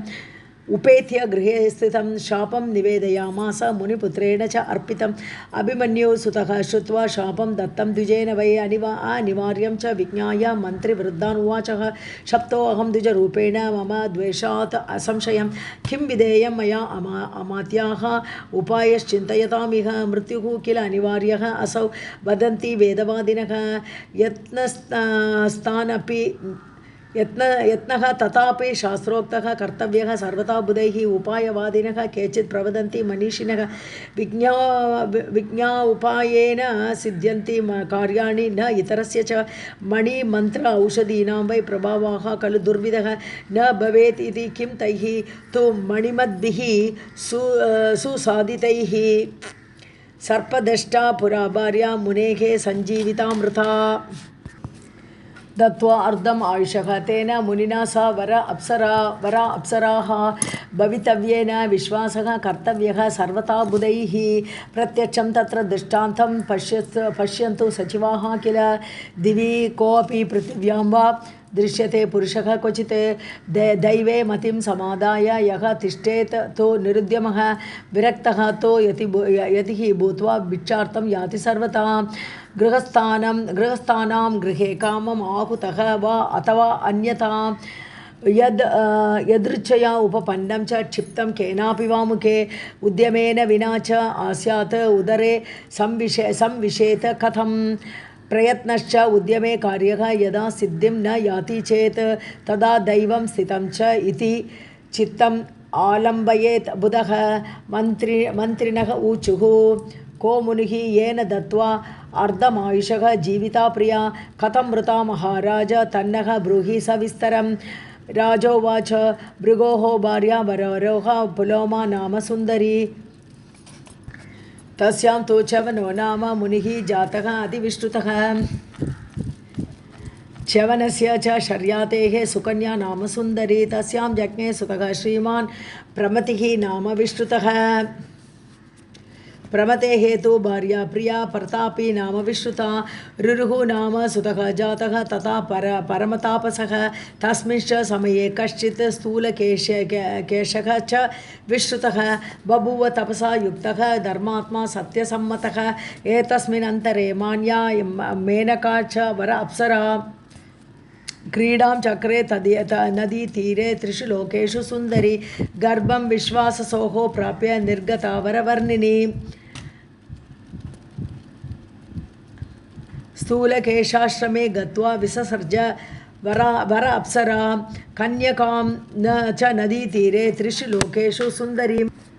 दृष्ट्वा अनाथां तदा कन्यां जग्राह मुनिसत्तमः पुपोष स्थूलकेशः तु नाम्ना चक्रे प्रमद्वरां सा काले यौवनं प्राप्ता सर्वलक्षणसंयुतां रुरुः दृष्ट्वा ताम्बालां कामबाणार्दितः हि अभूत् इति श्रीमत् देवी भागवते महापुराणे अष्टादशसहस्रां संहितायां द्वितीयस्कन्धे रुरुचरित्रवर्णनं नाम अष्टमोऽध्यायः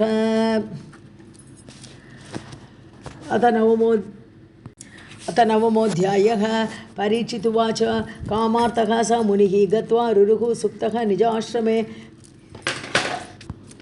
पिता पप्रच दीनं तं रुरोः विमना असि स तम् आह अतिकामार्थः स्थूलकेशस्य च आश्रमे कन्या प्रमद्वरा नाम सा मे भार्या भवेत् इति स गत्वा प्रमथितोर्णं स्थूलकेशं महामुनिं प्रमुख्य सुमुखं कृत्वा ययाचेतां वराननां ददौ वाचं स्थूलकेशः प्रदास्यामि शुभे अहनि विवाहार्थं च सम्भारं रचयामासतुः वने प्रमतिः स्थूलकेशश्च विवाहार्थं समुद्यतौ बभूवतुः महात्मानौ समीपस्थौ तपोवने तस्मिन् अवसरे कन्या रममाणा गृह अङ्गणे प्रसुप्तं पन्नगं पादेन अस्पृशत् चारुलोचना दष्टा तु पन्नगेन अथ सा ममार वराङ्गना कोलाहलः तदा जातः मृतां दृष्ट्वा प्रमद्वरां मिलिता मुनयः सर्वे चुक्रुषुः शोकसंयुताः भूमौ तां पतितां दृष्ट्वा पिता तस्य अतिदुःखितः रुरोध विगतप्राणां दीप्यमानां सुतेजसा रुरुः श्रुत्वा तद आक्रन्दं दर्शनार्थं समागतः ददर्श पतितां तत्र स जीवाम् इव कामिनी रुदन्तं स्थूलकेशं च दृष्ट्वा अन्यान् ऋषिसत्तमान् रुरुः स्थानात् बहिः गत्वा रुरोध विरहाकुलः अहो दैवेन सर्पो अयं प्रेषितः परम अद्भुतः मम शर्म विघाताय दुःखहेतुः अयं किल किं करोमि क्व गच्छामि मृता मे प्राणवल्लभा न वै जीवितुमिच्छामि वियुक्तः प्रियया अनया न आलिङ्गिता वरारोह न मया चुम्बिता मुखे न पाणिग्रहणं प्राप्तं मन्दभाग्येन सर्वथा लाजहोमः तथा च अग्नौ न कृतः तु अनया सह मानुष्यं दिग् इदं कामं गच्छन्तु अद्य मम असवः दुःखितस्य न वा मृत्युः वाञ्छितः सम् उपैतिः सुखं तर्हि कथं दिव्यम् आप्यते भुवि वाञ्छितं प्रपतामि ह्रदे घोरे पावके प्रपतामि अहं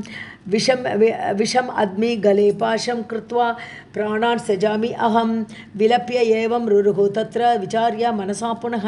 उपायं चिन्तयामास स्थितः तस्मिन् नदीतटे मरणात् किं फलं मे स्यात्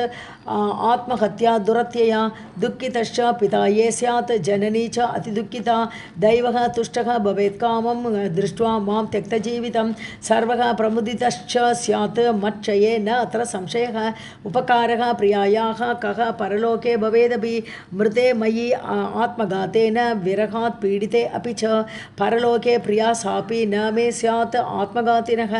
एतदर्थं मृते दोषाः मयि नैव अमृते पुनः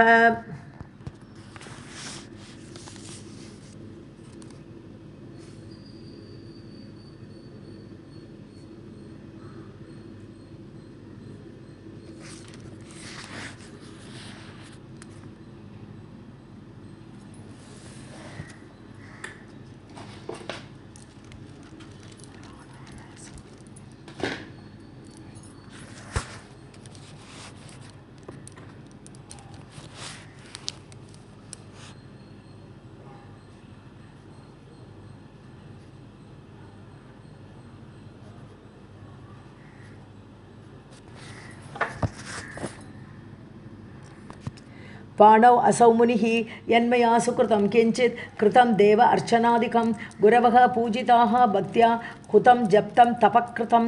अधीतास्तु अखिला वेदाः गायत्री संस्कृता यदि रविः आराधितः तेन सञ्जीवयतु मम प्रिया यदि जीवेत् न मेकान्ता त्यजे प्राणान् अहं ततः इत्युक्त्वा तज्जलं भूमौ चिक्षेप आराध्य देवताः राजोवाच एवं विलपतः तस्य भार्यया दुःखितस्य च देवदूतः तदा अभ्येत्य वाक्यमाह रुरुं ततः देवदूत उवाच मा आकाशीः साहसं ब्रह्मन् कथं जीवेत् मृता प्रिया गत आयुः एषा शुश्रोणि गन्धर्व अप्सरसः सुता अन्यां कामय चारु अङ्गीं मृता इयं च अविवाहिता किं रोदिषि सुदुर्बुद्धे का प्रीतिः ते अनया सह रुरुवाच देवदूत न च अन्यं वै भरिष्यामि अहम् अङ्गनां यदि जीवेत् न जीवेत् वा मर्तव्यं च अधुना मया राजोवाच विदित्वा इति हठं तस्य देवदूतः मुदान्वितः उवाच वचनं तथ्यं सत्यं च अतिमनोहरम् उपायं शृणु विप्रेन्द्र विहितं यत् सुरैः पुरा आयुषः अर्धप्रदानेन जीवय आशु प्रमद्वराम् रुरुवाच आयुषः अर्धं प्रयच्छामि कन्यायै नात्र संशयः अद्य प्रत्यावृत्तप्राणाः उत्तिष्ठतु मम प्रिया विश्वावसुः तदा तत्र विमानेन समागतः ज्ञात्वा पुत्री मृतां च आशु स्वर्लोकात् प्रमद्वरां ततः गन्धर्वराजश्च देवदूतश्च सत्तमः धर्मराजम् उपेते इदं वचनं प्रत्यभाषतां धर्मराजः रुरोः पत्नी सुता विश्वावसोः तथा मृता प्रमद्वरा कन्या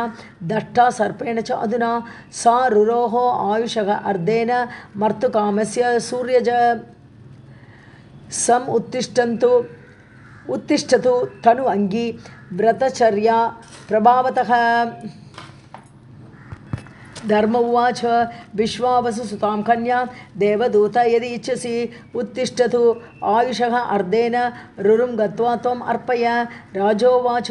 एवमुक्तः ततो गत्वा जीवयित्वा प्रमद्वरां रुरोः समर्पयामास देवदूतः त्वरान्वितः ततः शुभे अग्निविधिना रुरुणापि विवाहिता इत्थं च उपाययोगेन मृतापि उज्जीविता तदा उपायः तु प्रकर्तव्यः सर्वथा शास्त्रसम्मतः मणिमन्त्र औषधिभिश्च विधिवत् प्राणरक्षणे इत्युक्त्वा सचिवान् राजा कल्पयित्वा सुरक्षकान् कारयित्वा अधप्रासादं सप्तभूमिकम् उत्तमम् आरुरोह उत्तरासूनुः सचिवैः सह तक्षणं मणिमन्त्रधराः शूराः स्थापिताः तत्र रक्षणे प्रेषयामास भूपालः मुनिं गौरमुखं ततः प्रसादार्थं सेवकस्य क्षमस्व इति पुनः पुनः ब्राह्मणान् सिद्धमन्त्रज्ञान् रक्षणार्थम् इतस्ततः मन्त्रिपुत्रः स्थितः तत्र स्थापयामास दन्तिनः न कश्चिद् रोहेत् तत्र प्रासादे च अतिरक्षिते वातो अपि न चरे तत्र प्रवेशे विनिवार्यते भक्ष्य भोज्यादिकं राजा तत्रस्थः चकारसः स्नानसन्ध्यादिकं कर्म तत्रैव विनिवर्त्य च राजकार्याणि सर्वाणि तत्रस्थश्च अकरोत् नृपः मन्त्रिभिः सह सम्मन्त्रय गणयन् दिवसानपि कश्चित् च कश्यपः नाम ब्राह्मणः मन्त्रिसत्तमः शुश्राव च तथा शापं प्राप्तं राज्ञा महात्मना स धनार्थी द्विजश्रेष्ठः कश्यपः समचिन्तयत् व्रजामि तत्र यत्र आस्ते शक्तः राजा द्विजेन जः इति कृत्वा मतिं विप्रः स्वगृहात् निःसृतः पति कश्यपः विद्वान् धनार्थी मुनिसत्तमः। इति श्रीमद्देवी भागवते महापुराणे अष्टादशसहस्र्यां संहितायां द्वितीयस्कन्धे परीक्षात् राज्ञः गुप्तगृहे वासवर्णनं नाम नवमोऽध्यायः। सर्वं जगदम्बार्पणमस्तु। अथ दशमोऽध्यायः। सूत उवाच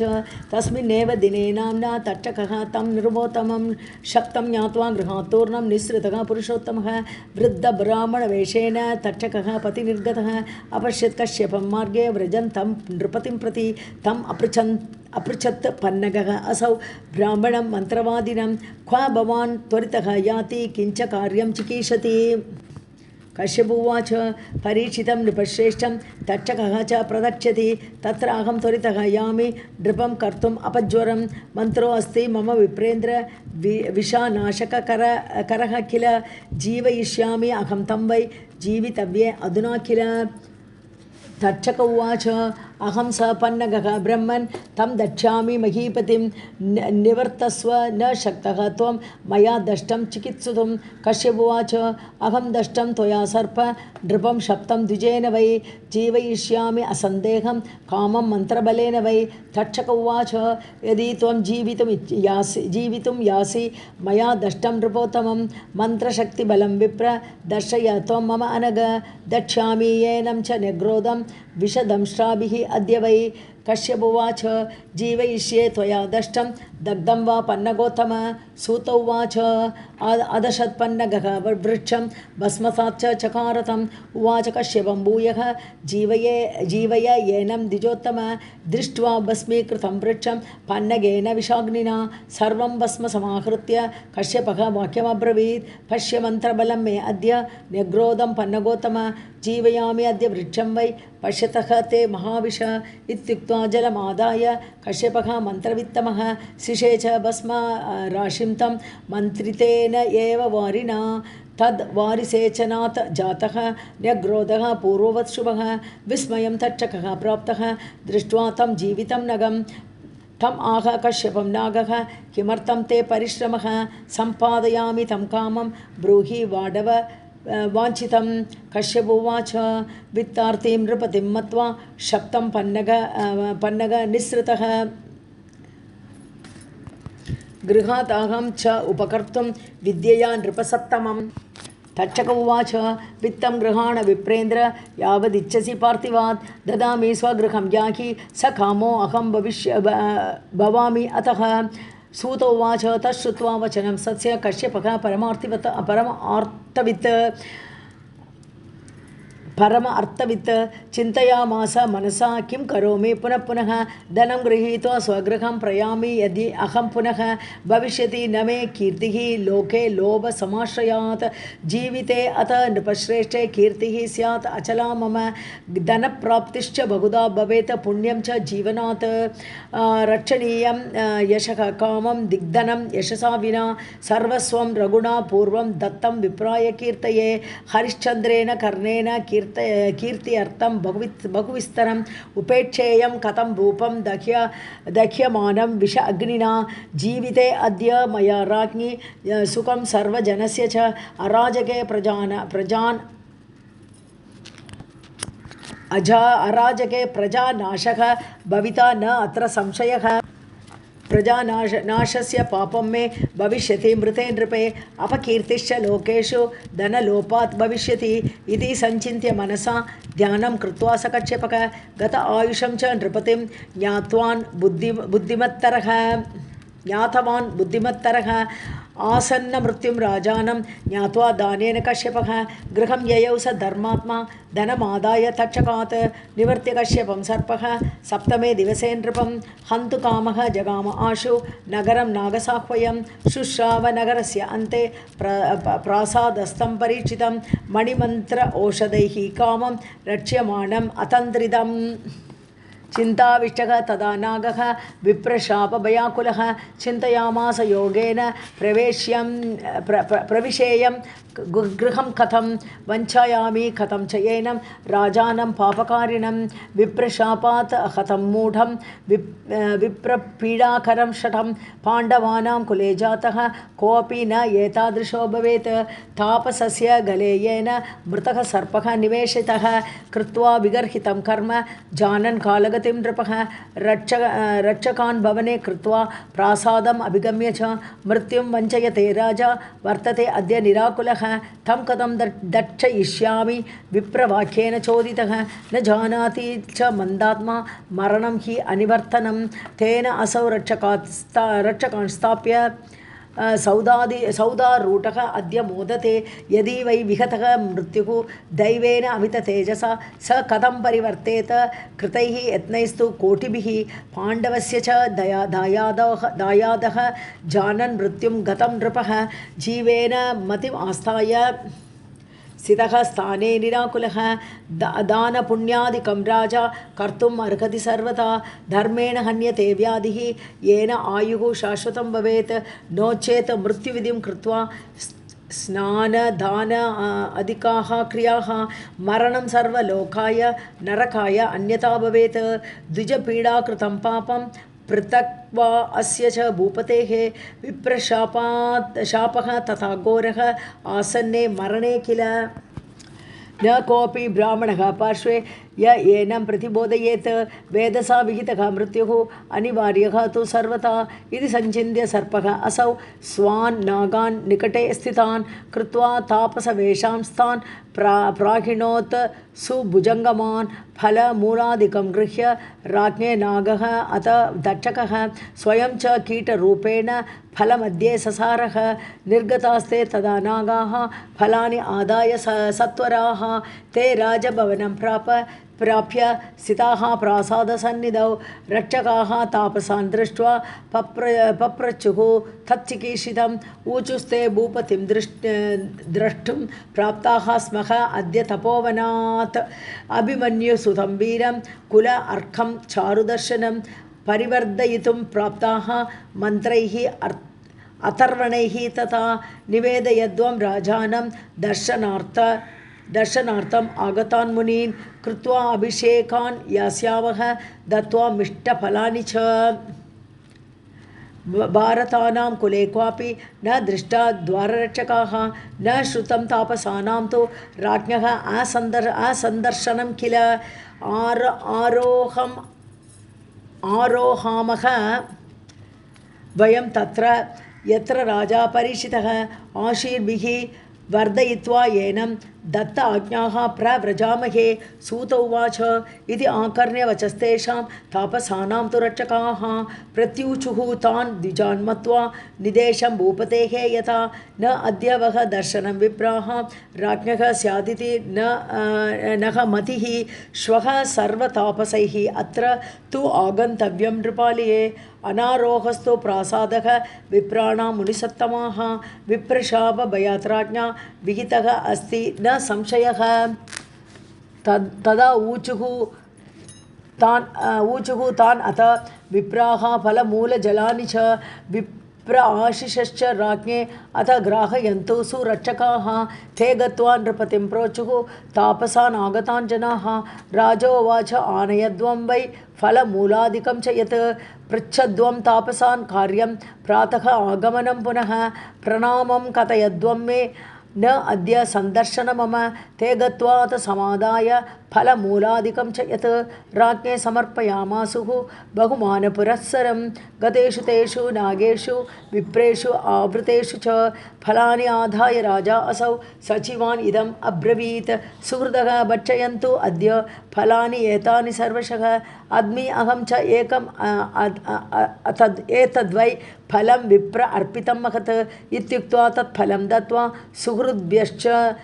उत्तरासुतः करे कृत्वा फलं पक्वं ददार नृपतिः स्वयं विदारितं फलं राज्ञा तत्र कृमिः अभूत् अणुः स कृष्णनयनः ताम्रः दृष्टः भूपतिना स्वयं तं दृष्ट्वा नृपतिः प्राह सचिवान् विस्मितान् अथ अस्तम् अभ्येति सविता विषाद अद्य न मे भयम् अङ्गीकरोमि तं शापं कृमिकः मां दशतु अयम् एवमुक्त्वा स राजेन्द्रः ग्रीवायां सन्निवेशयत् अस्तं याते दिवानाते धृतः कण्ठे अथ कीटकः तक्षकः तु तदा जातः कालरूपी भयानकः राज्ञा संवेष्टितः तेन दष्टः चापि महीपतिः मन्त्रिणः विस्मयं प्राप्ताः रुरुदुः वृषदुःखिताः घोररूपम् अहिंवीक्ष्य दुद्रुवुः ते भयार्दिताः चुक्रुषुः रक्षकाः सर्वे हाहाकारः महान् अभूत् वेष्टितः भोगिभोगेन विनष्ट बहुर्पौरुषः न उवाच नृपतिः किञ्चित् न चचाल उत्तरासुतः उत्थित अग्निशिखाः घोराः विषजाः तक्षक आननात् प्रज्ज्वाल नृपं तु आशु गतप्राणं चकारः हत्वा आशु जीवितं राज्ञः तक्षकः गगने गतः जगद्दग्धं तु कुर्वाणं ददृशुः तं जनायुः स पपात गतप्राणः राजा दग्धैव द्रुमः चुक्रुषुः च जना सर्वे मृतं दृष्ट्वा नराधिपम् इति श्रीमद्देवी भागवते महापुराणे 18 संहितायां द्वितीयस्कन्धे परीक्षितमरणं नाम 10मोऽध्यायः। सर्वं जगदम्बार्पणमस्तु।